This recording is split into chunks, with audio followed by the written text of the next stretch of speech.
Paršvakánasana. Postav se Tadasana. Ruce před hrudník. Nádech, výdech, široký skok. Srovnej chodidla, tak aby byly maňkové hrany paralelně. Zvedni češky, vtoč vnitřní stehna dovnitř.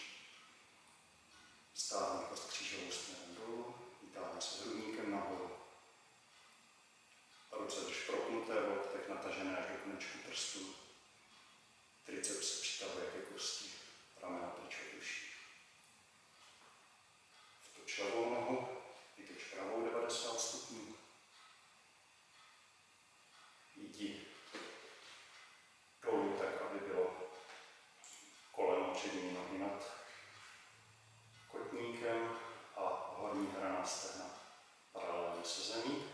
Drž pod svazem pánev a levou rukou se vytahuj dozadu, aby hrudník zůstal vzpřímený. Potom se vytáhni dopředu. Dej ruku za kotník, druhou ruku v bok.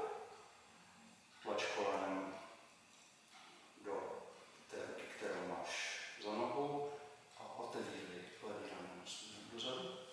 Potom natáhni ruku, otočí dlaní nahoru, překlop přes hlavu a podívej se do stropu. Paršvakánasana.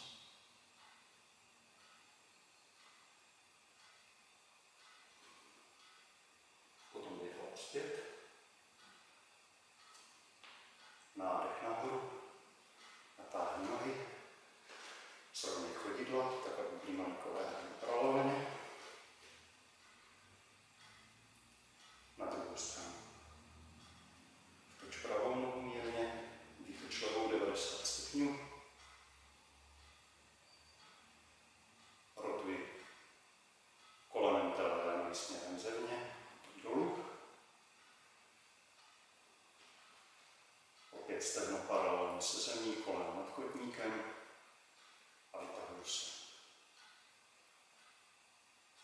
Pravou rukou směrem k zadní noze, aby zůstal trup vzpřímený. Potom se vytáhnu dopředu. Ruka dlaní na zemi. Za chodidlo, druhá ruka v bok. Stáhnu rameno. Natáhnu ruku, dlaň nahoru. Překlopím a vytahuju se od té zadní nohy z maňkové hrany do konečku prstu. Potom otočím hlavu, podívám se do